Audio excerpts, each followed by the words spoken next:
ఏమిటిది అలా చూస్తుండిపోయావు? ఏమండి, మీకింతకు ముందు ఎంతమంది అమ్మాయిలతో పరిచయం ఉంది?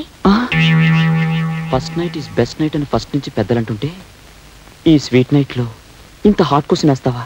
శోభనం గదిలో భర్త చనువుగా చొరవగా ఉన్నాడంటే అతనికి ఇంతకు ముందు చాలా మంది అమ్మాయిలతో పరిచయం ఉన్నట్టు మా అమ్మ చెప్పింది. ఓహో, మీ అమ్మ ఫిట్టింగా? నేనేదో కాలేజీలో చెప్పారేమో అనుకున్నానులే. చూడు, ఫస్ట్ నైట్ నువ్వు సిగ్గుపడి నేను సిగ్గుపడి ఇద్దరం సిగ్గులతో మొగ్గలేస్తుంటే ఈ ఫస్ట్ నైట్ బెస్ట్ నైట్ అవ్వదు, వర్స్ట్ నైట్ అవుతుంది. అయితే ఇంతకు ముందు మీకు ఏ అమ్మాయితోనూ పరిచయం లేనట్టేగా? ఒట్టేసి చెప్పండి. నా క్యారెక్టర్ గురించి ఒట్లు వేయడం, తహసీల్దార్ సర్టిఫికెట్లు తేవడం ఇవన్నీ బ్లడీ ట్రాష్.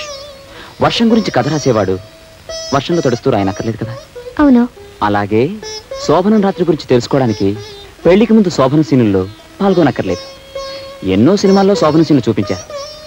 సినిమాల వల్ల విజ్ఞానం కలకపోయినా ఇలాంటి విషయాలు బాగా తెలుస్తాయి. అర్థమైందా? ఇప్పటికీ నా మాటల మీద నమ్మకం లేకపోతే ఈ కార్యం గదిని క్లాస్ రూమ్ గా మార్చేసి నీకు మాస్టర్ అవుతాం. అమ్మయ్యా, నవ్వేశావు, అదే చాలు. అయ్యో